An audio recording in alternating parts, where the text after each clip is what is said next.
बच्चों सतमि जमात सुन सबक पारान टेलीविजन। आज करो तमिक सवाल। गोडनुक सवाल टेलीविजन किस तारीखस मज क्या 1932 ईस्वी अख अहम वरी मानने यवान। जवाब गो तिक्याज अथ वरियस मज कोर BBC यन तो बैरड टेलीविजन कंपनी पान वन रलित बाज़ाब्त पट तस्वीर सोजनुक इंतजाम। ब्याक सवाल गो टेलीविजन स्टूडियो कत वनान। टेलीविजन स्टूडियो प्रोग्राम बनावने जाय वनान। टेलीविजन पे कम कम किस्मिक प्रोग्राम टेलीकास्ट सपदान। टेलीविजन पे तालीम साइंस सेहत अदब मौसीकी तो गिंदनस असनस मुतलिक प्रोग्राम टेलीकास्ट सपदान। अस कम किस्म प्रोग्राम पजन वुचिन। अस पजन तिमय प्रोग्राम वुचिन यम अस फायदे वातनावन। बच्चों पत ब्याक सवाल टेलीविजनस पे लिखो 10 जुमला।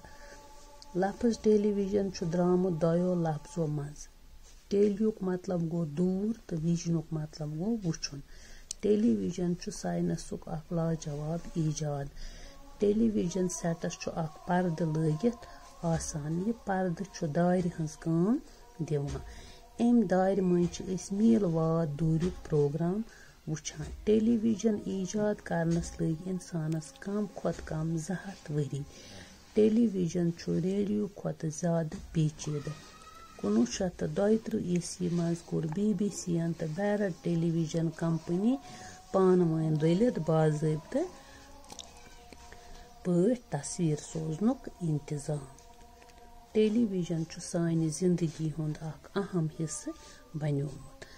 ब्याक सवाल दिन आमत लफ्ज वर्तवियुक जुमलन मज। टेलीविजन अत बनावन जुमल। टेलीविजन रेडियो खुद ज्यादा पेचीदा। रिले स्टेशन प्रोग्राम ज्यादा दूर तान वातनावन। कैमरा सच फोटो तुलान। प्रोग्राम चलान।